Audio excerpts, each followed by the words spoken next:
For those of you who love woodwork but always end up with a pile of scrap wood, today I'm going to show you a great DIY where you can use that scrap wood for something useful, like a custom side table.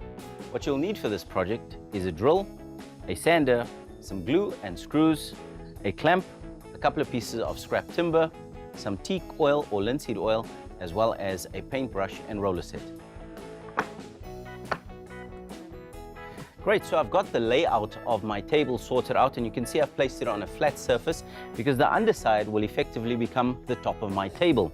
Now, in terms of dimensions, I've got 500 millimeters in length, and I've already pre-cut my wood to a width of 300 millimeters. Now, in order to screw them together, I'm going to use some wood screws and wood glue.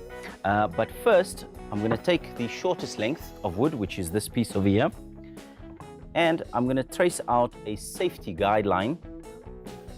Why I'm doing this is that when I prepare my pilot holes and screw from this piece of wood into that one, I ensure that I won't miss out on the next piece.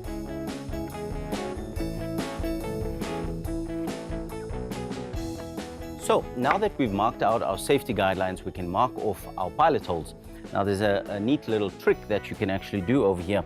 When you're marking out your pilot holes, we're going to alternate between 3 and 4 pilot holes as we go from right to left, and then we're going to secure from left to right, so that when you screw one piece of the wood into the next one, you don't hit the screw heads against each other. So I'll mark out 3 holes, and then for my next piece, I'm going to mark out 4, and then continue marking all the way through. Now that we've marked out our pilot holes, I'm going to take this wood drill bit and drill right through the piece of wood. So I'm going to start on the right-hand side, and I'm going to place it on a piece of scrap wood. Why I'm doing that is when I actually drill through the piece of wood, the back end of my wood does not split out and obviously not look so good.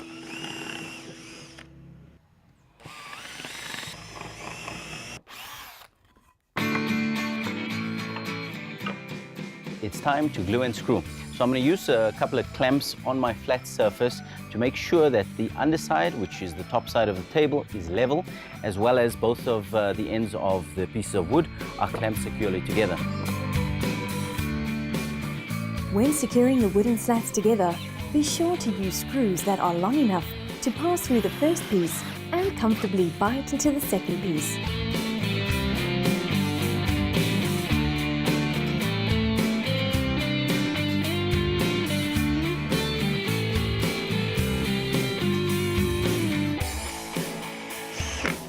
Awesome, our tabletop is taking shape, as you can see over here. Now it's time to put on the sides. So we're going to measure out the thickness of the end pieces of wood and then secure them to the sides. For the legs of the table, simply use 2 pieces of shutter ply. You can drill pilot holes through both pieces at the same time.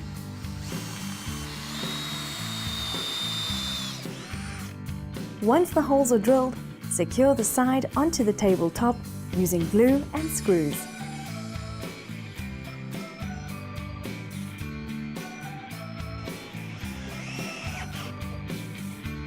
Now that we've secured our first side piece, we're going to add a second side piece for added stability, and we're simply going to use glue and screws to secure it together. Continue with gluing, screwing and clamping. Remember, when you're screwing, use smaller 25 to 30 mm screws so that the tip does not screw right through. Now that you've secured your second piece of the side leg of the table, you can repeat the same on the other side.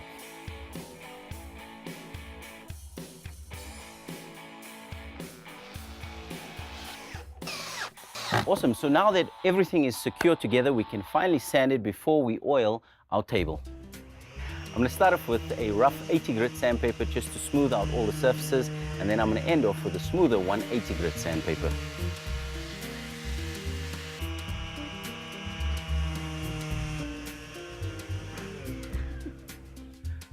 Now that our table is sanded, we can oil.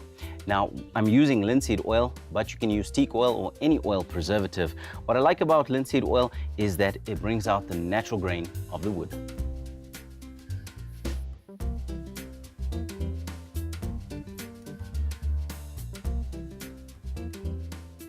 So our table's complete. We've added a few light coats of the linseed oil. I'm gonna leave it overnight so the oil can soak into the wood, and then I'm gonna find a place to put it and style it up.